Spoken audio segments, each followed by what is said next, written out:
Kia ora, Lara here, and I'm bringing day 11 of the Confessions of a Paper Addict 20 Days of Cutfiles Christmas and Summer challenge or themed layouts. And today's theme is wreath, and I've already gone ahead and I have cut down my paper to 6x8, two of them, and I've also got the pencil frame cut file, and I'm using this as my wreath because of that circular shape.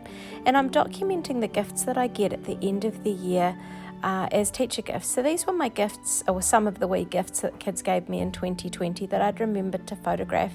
And while I have gone ahead, I have backed these with some White Daisy cardstock. I have also cut out a circle of different pattern paper to stick in the centre of this layout, and I've mounted that up on foam tape, so it's just got that little bit of lift and dimension in there.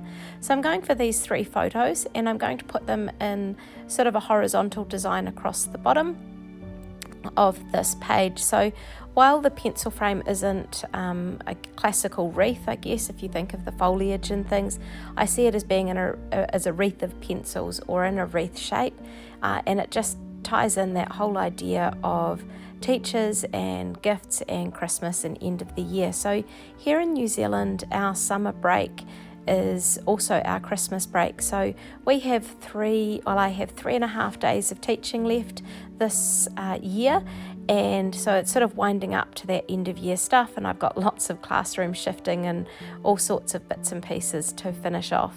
But it's a really nice time because I do get those wee notes from students who share some of the things that they've enjoyed about the year that we've had together.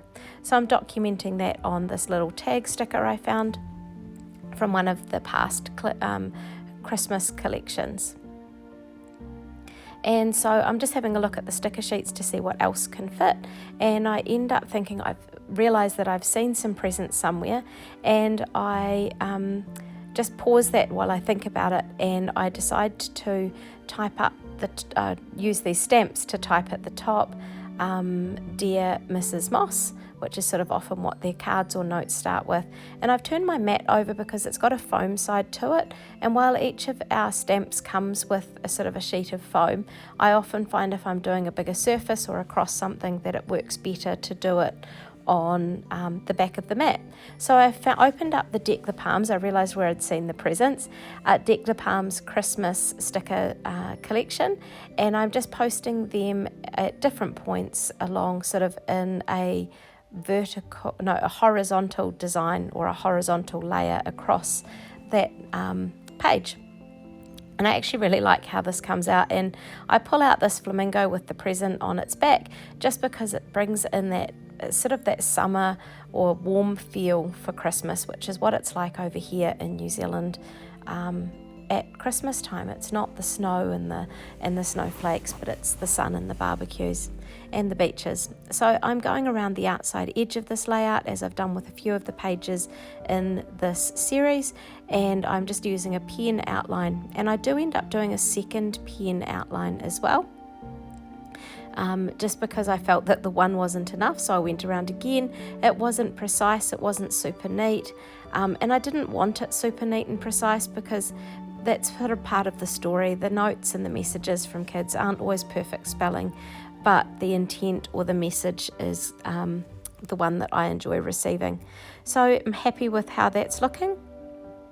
But I'm just going to go through and use the shimmer brush to add the tips in the top of the pencil. So this gorgeous cut file has lots of details. I used zip strips to back it. It was the perfect size for them, and the wood, I used some wood grain paper as well on the pencils.